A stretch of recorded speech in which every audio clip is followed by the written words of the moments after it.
Alright, what's up guys? Chandler J back with another video, obviously. So today what this video is going to be is a bit more informational than it has been before. I'm having fun with this YouTube thing. I'm not trying to turn it into like some sort of research index or something like that. Like, it's not going to be a place where you get a bunch of information that is 100% accurate, but I will tell you that I am doing research, and that research is the cause of me doing this video. Like, I'm not just coming up with this information off the top of my head. If anything, I will just direct you to other people, other YouTubers, or other websites where they explain things a bit better and more in depth, or with medical terms. Because right now I'm just trying to reach the 22-year-olds in college like myself that are looking to enhance their beard or grow a beard in general. So again, thank you for watching, and I'm gonna get into this video. So believe it or not, from the very first video that I've made till now, there has been a significant evolution of knowledge. I've noticed that from my research as well as personal experience, the different things that work and the different things that don't work, the facts and the myths. So one thing I'll talk about, the first thing I'll talk about, is that people say that genes have a lot to do with beard growth. This is true, but beard growth doesn't solely rely on genes.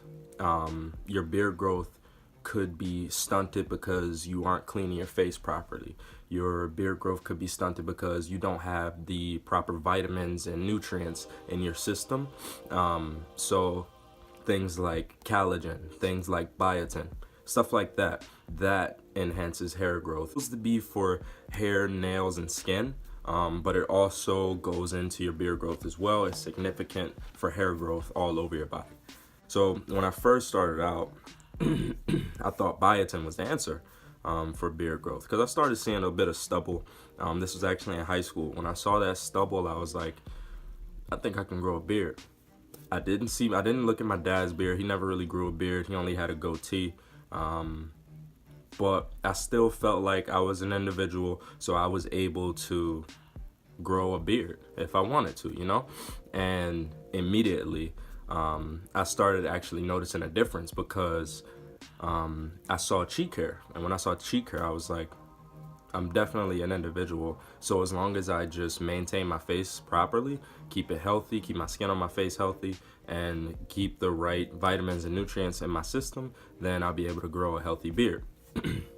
Because my father actually didn't have cheek hair. Like I said, he only grew the goatee. So moving on, like I said, I tried biotin. This is actually the first bottle of biotin that I bought. It's only 1,000 micrograms. It's actually recommended, from the videos that I was looking at, it was recommended that I do the 10,000 micrograms because it's supposed to work better.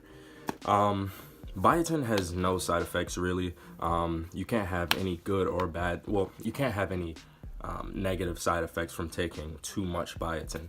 It's literally just another vitamin, or excuse me, it's literally just another it's literally just another vitamin. It's vitamin B, which contributes to healthy hair growth. So that's what I was taking. I was actually kind of upset when that showed up, because I thought I bought the 10,000 micrograms, but in actuality I only bought this. Crazy thing is, I still have some in here, and that's because I guess I haven't been as consistent with it, and that's because I decided to go another route. So as I got older, I started doing a bit more research, and I started seeing these growth enhancement pills and beard oils online. Like I saw it on my timeline on Instagram, saw it on Facebook. I would even see it on YouTube pop up every now and then. So I decided to try one, and the one I decided to try was the Beard Club. Yeah, you guys already know. So I started taking that. When I started taking the Beard Club vitamins, the growth oil and the growth spray, I definitely did notice a difference.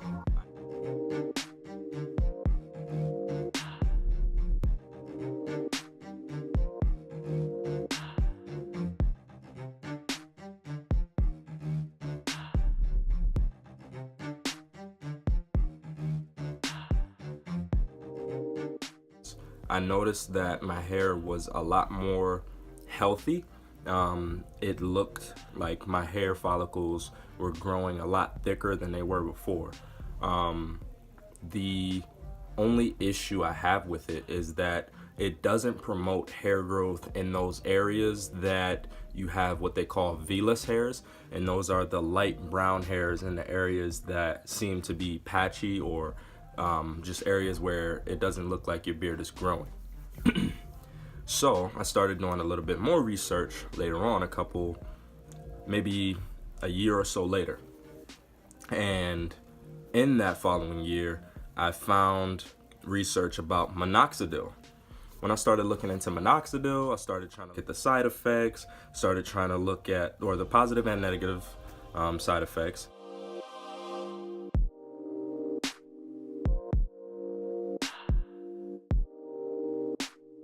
I started looking into the price. I started looking into where I can get it from. I started looking into other people that were using it as well, so I can sort of do a compare and contrast. And I will be honest, I definitely did do a comparison and contrast with the different skin complexions.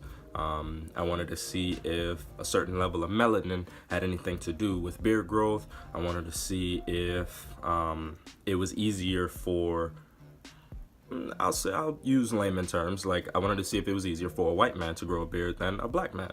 But in actuality, that's not true. All you have to do, like I said, is upkeep your face and keep it healthy. But I'll continue to talk about minoxidil. Minoxidil is a chemical that you can put in your face. It's similar to Rogaine. Minoxidil comes in 5% and 7% dosages. Anything over 7% would have to be prescribed by a doctor, and you would have to get it over the counter. It wasn't something that I wanted to do, but I do hear that it's good for those vellus hairs, those light brown hairs that grow in the areas that seem to be patchy, for multiple reasons. The first reason is, like I said, it's like Rogaine. Rogaine is a chemical substance or chemical that enhances hair growth, and it's for hair loss. For many years, it was used for people that were going bald, that didn't want to be going bald, so they used the Rogaine on certain spots of their head so they can grow the hair back in that area. So a lot of guys just got curious. I'll actually put a few links down in the description to show you the guys that are pretty much professional minoxidil users. And I got most of my information from there. I'm actually following a Facebook page that I'll also include in this video. It should be playing now.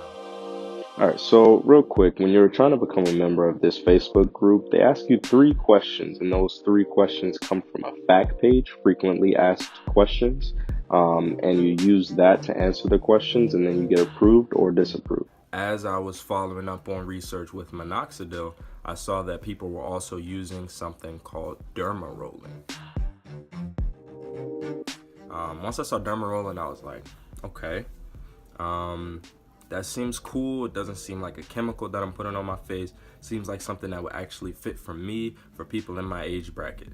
Derma rolling is a medical tool. Well, it's also derma rolling, or micro needling is the medical term for it.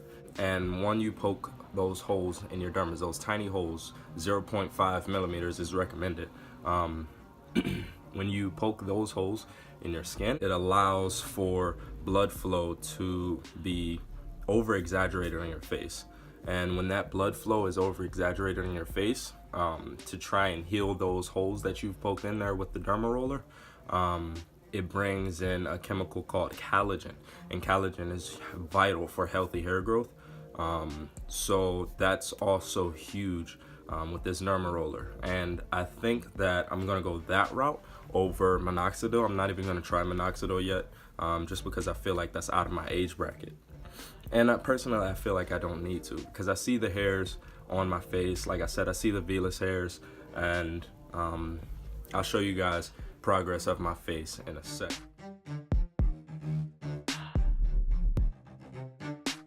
This is progress from the last video.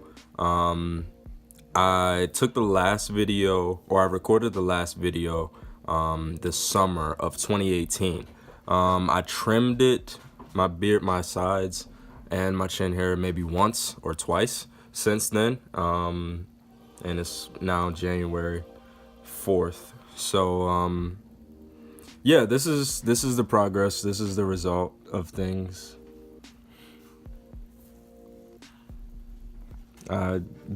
Like, I touch this thing up with the comb or the brush at least 3 times a day, like, because I don't need the curling under your chin. I mean, some of it is inevitable, but in the spaces that don't have hairs, there are light hair follicles, or excuse me, not light hair follicles, light hair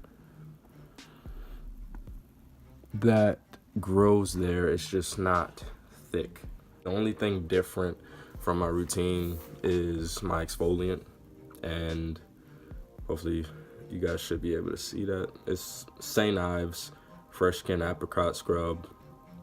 Deeply exfoliates and removes, look at this dumbass, impurities for glowing skin. Like, nothing special. Dermatologist tested, oil free. Also, another thing I've been using for my face to keep it clean is just Ambi soap, Ambi black soap with shea butter. It's cheap at Walmart. You can find both products at Walmart. And yeah, I mean, it seems that, like I said before, my hair is definitely growing.